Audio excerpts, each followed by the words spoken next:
കഴിഞ്ഞ ക്ലാസ്സിൽ നമ്മൾ ഡിസ്കസ് ചെയ്തത് മെത്തേഡ് ഓഫ് പെർഫോമൻസ് അപ്രൈസലിൻ്റെ ടൈപ്സ് ആണ്. അല്ലെങ്കിൽ ഒരു എംപ്ലോയിനെ ഇവാലുവേറ്റ് ചെയ്യാൻ അല്ലെങ്കിൽ അപ്രൈസൽ ചെയ്യാൻ ഉപയോഗിക്കുന്ന ടൂൾസാണ് നമ്മൾ ഡിസ്കസ് ചെയ്തത്.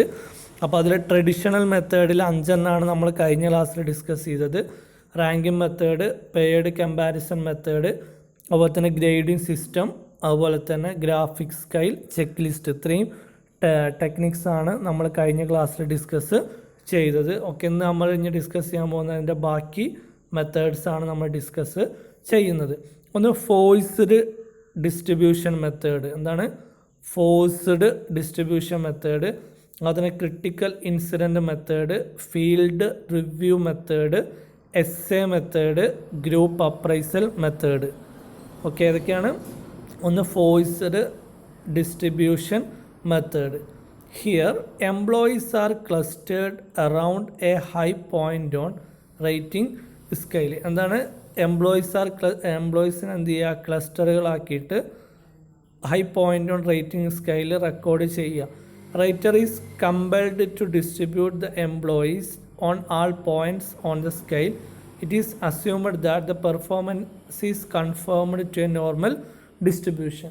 അത് എംപ്ലോയീസിന് എന്ത് ചെയ്യുക? ഡിഫറെൻറ്റ് രീതിയിൽ എന്ത് ചെയ്യുക? എംപ്ലോയീസിൻ്റെ പെർഫോമൻസിനെ ഒരു സ്കെയിൽ എന്ത് ചെയ്യുക? റെക്കോർഡ് റേറ്റിംഗ് സ്കെയിൽ വെച്ചിട്ട് അളക്കുക. ഇപ്പോൾ ആളെ വർക്കിംഗ് ടൈമിൻ്റെ നേരെ ഹൈലി സാറ്റിസ്ഫൈഡ് ഡിസാറ്റ് അങ്ങനെ ഉണ്ടാവും. ടൈല് റേറ്റ് ചെയ്യുക. അങ്ങനെ ഓരോന്ന് ഡിഫറെൻ്റ് ആയിട്ട് ഇത് ചെയ്യുന്ന മെത്തേഡിനെയാണ് എന്ത് പറയുന്നത്? അനലൈസ് ചെയ്യുന്ന മെത്തേഡിനെയാണ് എന്ത് പറയുന്നത്?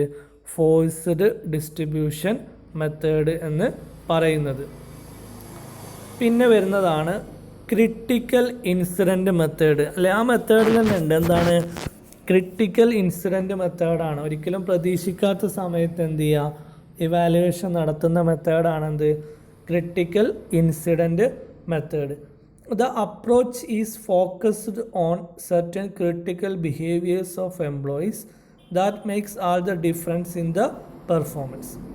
എന്താണ്? എംപ്ലോയീസിൻ്റെ ക്രിട്ടിക്കൽ ബിഹേവിയറിന് എന്ത് ചെയ്യുക?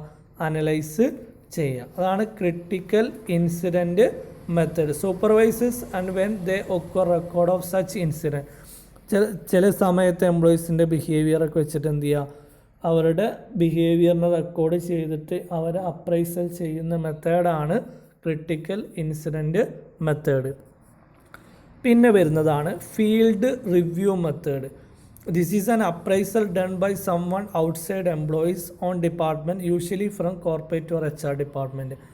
ഇപ്പോൾ ഒരാൾ പ്രൊഡക്ഷൻ ഡിപ്പാർട്ട്മെൻറ്റിലാണ് വർക്ക് ചെയ്യുന്നുണ്ടെങ്കിൽ ആളെന്ത് ചെയ്യുക? പുറത്തത്തെ HR ഡിപ്പാർട്ട്മെൻറ്റിലെയോ വേറെ ഡിപ്പാർട്ട്മെൻറ്റിലത്തെ ആൾ വന്നിട്ട് എന്ത് ചെയ്യുക? റിവ്യൂ ചെയ്യുക, അല്ലെങ്കിൽ അനാലിസിസ് ചെയ്യുന്ന മെത്തേഡിനെയാണ് എന്ത് പറയുന്നത്? ഫീൽഡ് റിവ്യൂ മെത്തേഡ് എന്ന് പറയുന്നത്. It is appraisal done by someone outside employees on department, usually from corporate or HR department. Outside ആയിട്ടുള്ള ഡിപ്പാർട്ട്മെൻറ്റിൽ നിന്ന് എന്ത് ചെയ്യുക? വന്നിട്ട് ഇവാലുവേറ്റ് ചെയ്യുന്ന മെത്തേഡിനെയാണ് എന്ത് പറയുന്നത്? ഫീൽഡ് റിവ്യൂ മെത്തേഡ് എന്ന് പറയുന്നത്. പിന്നെ വരുന്നതാണ് എസ്എ മെത്തേഡ്. എന്താണ് SA method? In this method the writer rights down the employee description in detail within a number of broad categories like overall impression of performance, promote ability of employee, existing capabilities and qualification of performing job, strength and weakness and training needs of the employee. എന്താണ് നമ്മൾ നേരത്തെ പറഞ്ഞതിനൊക്കെ വളരെ വ്യത്യസ്തമായിട്ടുള്ളൊരു ടെക്നിക്കാണ് എന്ത്? SA method. ആ ഒരു എംപ്ലോയിനെ evaluate ചെയ്യുന്ന സമയത്ത് അയാളെക്കുറിച്ചൊരു ബയോഗ്രഫിയൊക്കെ ഹിസ്റ്ററിയൊക്കെ ഉണ്ടാക്കുന്ന പോലെ ആളെക്കുറിച്ച് എന്ത് ചെയ്യുക? ഒരു വലിയ എസ്സെ തന്നെ എഴുതി ഉണ്ടാക്കുക.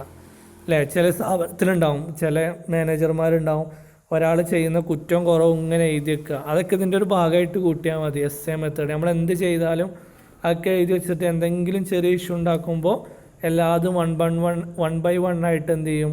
ആ മാനേജർ ഇങ്ങനെ അത് എക്സ്പ്ലെയിൻ ചെയ്യുന്നുണ്ടാവും. ആണെന്ത്? Essay method. In this method the writer, എഴുതുന്ന ആൾ writer write down the employee description, എംപ്ലോയീസിനെ കുറിച്ചിട്ടുള്ള ഡിസ്ക്രിപ്ഷൻ തയ്യാറാക്കുക. ഇൻ ഡീറ്റെയിൽ, എന്തായിരിക്കും, വളരെ ഡീറ്റെയിൽഡ് ആയിരിക്കും. Within a number of broad categories. അതിലെന്തൊക്കെ ഉണ്ടാവും? ഒരു എംപ്ലോയിൻ്റെ ഓവറാൾ ഇംപ്രഷൻ ഓഫ് പെർഫോമൻസ്, അയാളുടെ പെർഫോമൻസിലെ ഓവറാൾ ഇംപ്രഷനെ കുറിച്ചിട്ടുള്ള ഡീറ്റെയിൽസ് ഉണ്ടാവും. അതുപോലെ തന്നെ ആ എംപ്ലോയിൻ്റെ എബിലിറ്റി എത്രത്തോളം ഉണ്ട് എന്നുള്ള ഡീറ്റെയിൽസ് ഉണ്ടാവും. അതുപോലെ തന്നെ existing capabilities and qualification of performing job, ആ ജോബ് പെർഫോം ചെയ്യാൻ ആ എംപ്ലോയിക്ക് ക്യാപ്പബിലിറ്റി ഉണ്ടോ, ക്വാളിഫിക്കേഷൻസ് ഉണ്ടോ, അതിൻ്റെ ഫുൾ ഡാറ്റ ഉണ്ടാവും. അതേപോലെ തന്നെ സ്ട്രെങ്ത് ആൻഡ് വീക്ക്നെസ്, എംപ്ലോയീസിന് ഒരു എംപ്ലോയീസ് മറ്റൊരു എംപ്ലോയീസിനെ കമ്പയർ ചെയ്യുന്ന സമയത്ത് അയാൾക്കുള്ള സ്ട്രെങ്ത് എന്താണ്, അല്ലെങ്കിൽ അയാളുടെ വീക്ക്നെസ്, അയാളുടെ വീക്ക് സെക്ഷൻസ് ഏതൊക്കെയാണ്, അതാണ് സ്ട്രെങ്ത് ആൻഡ് വീക്ക്നെസ്. പൊതുവെ സോട്ട് അനാലിസിസിൽ വരുന്നതാണ് strength and weakness. Strength, weakness, opportunity and threat, അതിനാണ് എന്ത് പറയുന്നത്? സോട്ട് അനാലിസിസ് എന്ന് പറയുന്നത്. അപ്പോൾ strength and weakness and training needs of the employee. അവർ എംപ്ലോയിൻ്റെ സ്ട്രെങ്ത്തും വീക്ക്നെസ്സും അയാളെ ക്യാപ്പബിലിറ്റിയും അയാളെ കപ്പാസിറ്റിയും അയാളെ നോളേജും സ്കില്ലൊക്കെ കണ്ടെത്തി കഴിഞ്ഞാൽ, അയാളെ വീക്കർ സെക്ഷൻ ഏതാണെന്ന് ഐഡൻറ്റിഫൈ ചെയ്ത് കഴിഞ്ഞാൽ പിന്നത്തെ പ്രോസസ്സ് എന്താണ്? സ്വാഭാവികമായിട്ടും അയാൾക്ക് ട്രെയിനിങ് കൊടുക്കുക. And training needs of the employee, ഈ പറയപ്പെട്ട അയാളെ ക്വാളിഫിക്കേഷനും അയാളെ ക്വാണ്ടിറ്റിയും അയാളെ ക്യാപ്പബിലിറ്റിയും അയാളെ വീക്ക്നെസ്സും സ്ട്രെങ്ത്തൊക്കെ കണ്ടെത്തി കഴിഞ്ഞാൽ സ്വാഭാവികമായിട്ടും അയാൾക്ക് ഏത് മേഖലയിലാണ് അയാൾക്ക് ട്രെയിനിങ് ആവശ്യമുള്ളത് അതും നമുക്ക് കണ്ടെത്താൻ പറ്റും. അപ്പോൾ ഈ പറയപ്പെട്ട കാര്യങ്ങളൊക്കെ റെക്കോർഡ് ചെയ്ത് വെക്കണ മെത്തേഡാണെന്ത്? എസ്എ മെത്തേഡെന്ന് പറയുന്നത്. അടുത്ത മെത്തേഡാണ് ഗ്രൂപ്പ് അപ്രൈസൽ മെത്തേഡ്. എന്താണ് group appraisal method? A group of raters evaluate the performance of employee. ഒന്നിലധികം ആളുകൾ, അല്ലെങ്കിൽ എ ഗ്രൂപ്പ് ഓഫ് റേറ്റേഴ്സ്, ഒന്നിലധികം ആളുകൾ എന്ത് ചെയ്യുക? എംപ്ലോയീസിൻ്റെ പെർഫോമൻസ് ഇവാലുവേറ്റ് ചെയ്യുന്ന മെത്തേഡാണ് ഏത്? Group appraisal method. The group consist of immediate supervisor of employee, ആ എംപ്ലോയീസിൻ്റെ ഏറ്റവും മേലുള്ള സൂപ്പർവൈസർ ഉണ്ടാവും. അതിന് അതർ സൂപ്പർവൈസർ ആ close with the concern employee work. ചിലപ്പോൾ ഒരു പ്രൊഡക്ഷനിൽ നിൽക്കുന്ന എംപ്ലോയീസിന് ഫിനാൻസത്തെ ആൾക്കും ബന്ധമുണ്ടാവും, മാർക്കറ്റിങ്ങത്തെ ആൾക്ക് ബന്ധമുണ്ടാവും. അപ്പോൾ അയാളുമായി റിലേറ്റ് ചെയ്ത് കിടക്കുന്ന സൂപ്പർവൈസേഴ്സ്, അതിന് ഹെഡ് ഓഫ് ഡിപ്പാർട്ട്മെൻറ്റ്, ഇപ്പോൾ പ്രൊഡക്ഷൻ ആണെങ്കിൽ പ്രൊഡക്ഷൻ ഡിപ്പാർട്ട്മെൻറ്റ് ഹെഡ്, മാർക്കറ്റിംഗ് ആണെങ്കിൽ മാർക്കറ്റിംഗ് ഡിപ്പാർട്ട്മെൻറ്റ് ഹെഡ്, ഫിനാൻസ് ആണെങ്കിൽ ഫിനാൻസ് ഡിപ്പാർട്ട്മെൻറ്റ് ഹെഡ്, അതുപോലെ തന്നെ പേഴ്സണൽ എക്സ്പേർട്ട്, അത് HR ഡിപ്പാർട്ട്മെൻറ്റിനാണ് മിക്കവാറും ആരുണ്ടാകുക?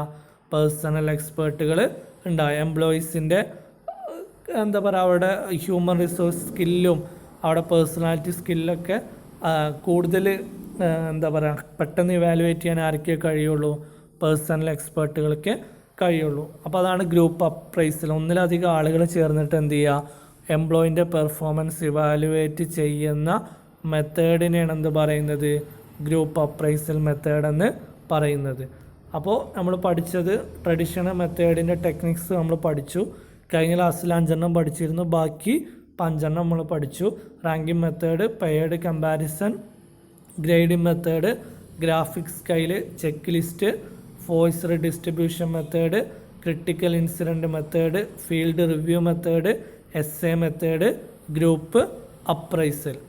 ഈ 5 പ്രധാനപ്പെട്ടിട്ടുള്ള പെർഫോമൻസ് അപ്രൈസലിൻ്റെ ട്രഡീഷണൽ മെത്തേഡ്സ് എന്ന് പറയുന്നത്.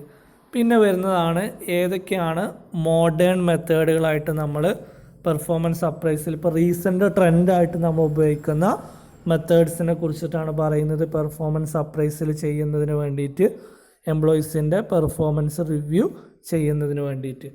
ഒന്ന് അസസ്മെൻറ്റ് സെൻറ്റർ. ഇപ്പോൾ ഒരു മോഡേൺ ടെക്നിക്കാണെന്ത്? Assessment centre. An assessment centre is a central location where managers may come together to have their participation in job related exercises evaluated by trained observers. എന്താണ് assessment സെൻറ്ററിൽ മാനേജർമാരും supervisors കൂടിയിട്ടുള്ളൊരു സെൻറ്ററാണ് assessment centre. അവിടെ എന്ത് evaluate ചെയ്യുക? Job related exercise evaluated by trained observers എന്ത് ചെയ്യാം? എംപ്ലോയീസിൻ്റെ പെർഫോമൻസിനെ ഇവാലുവേറ്റ് ചെയ്യാം.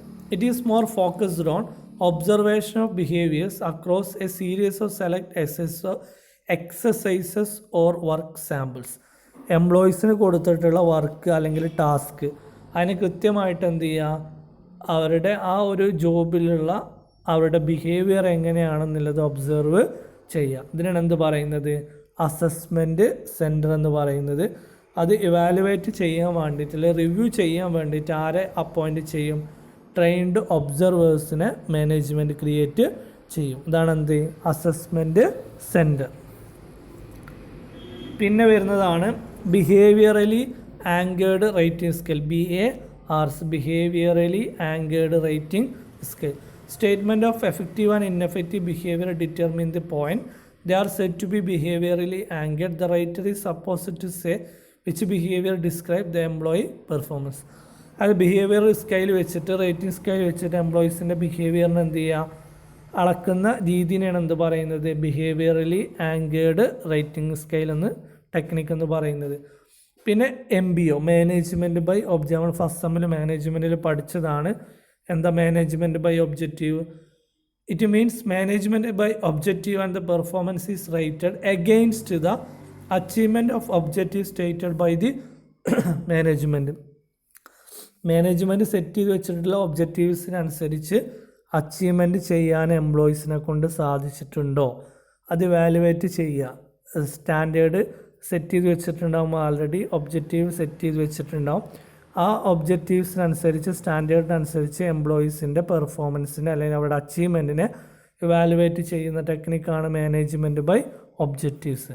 ഇത്രയാണ് പ്രധാനപ്പെട്ട പെർഫോമൻസ് അപ്രൈസൽ യൂസ് ചെയ്യുന്ന മെത്തേഡ്സ് അല്ലെങ്കിൽ ടെക്നിക്സ് അല്ലെങ്കിൽ ടൂൾസ് എന്ന് പറയുന്നത്. ഓക്കെ, ഇത്രയും കാര്യങ്ങൾ നിങ്ങൾ ക്ലാസ് കേട്ട് നോട്ട് പ്രിപ്പയർ ചെയ്യുക.